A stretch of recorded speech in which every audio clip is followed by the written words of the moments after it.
បាទសួស្តីពុកម៉ែបងប្អូនអរគ្នាបាទថ្ងៃនេះប្រហែលជាអាចមានអូខេអាចមាននឹងព្យាយាមកាត់សលេងណយបាទដើម្បីកុំឲ្យមានសំឡេងរំខានមកពីមជ្ឈដ្ឋានខាងក្រៅហ្នឹងហើយអូខេយើងគិតថាអូលេខរបស់យើងបាទដាក់ឲ្យ72 22ហ្នឹងបាទចេញមក73 74ឯណាពេញទៅវាចេញមក25លេខដដែលតែម្ដងបាទហ្នឹងហើយអូខេនៅក្នុងឆាតយើងក៏បានចូលទេបាទហ្នឹងហើយបើសិនជាចូលក៏វាអាចឆាស់មួយលេខដែរបាទហ្នឹងហើយវាគៀកមួយលេខតែម្ដងបាទប៉ុន្តែលេខត្រឡប់ទេអូខេហ្នឹងហើយសម្រាប់ថ្ងៃស្អែកអេមីនអត់បានជាកែលេខអីបានច្រើនប្រហែលទេអេមីនកែតែលេខប្រហែលទេបាទហ្នឹងហើយ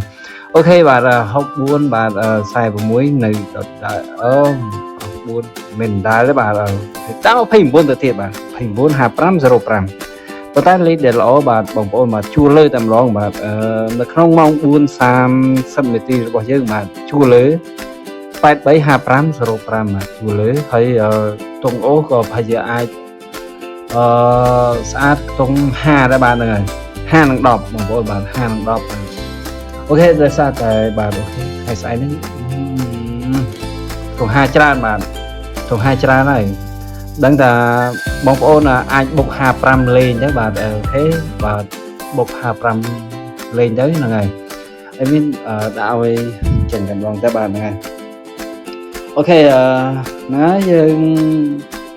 ថ្ងៃទីប្រហែល8របស់យើងហ្នឹងហើយអីមានតែប៉ុណ្្នឹងឯងដើម្បីប្រាប់ផ្សាយបងប្អូនបាទដើម្បីយកទៅសន្ទនាគ្នាបើអីមានច្បាស់ចាំមើលថ្ងៃទី8ទី9ទី10ច្រើនមានចុងខែច្បាស់អរគុណច្រើនបាយបាយជម្រាបលាបាទ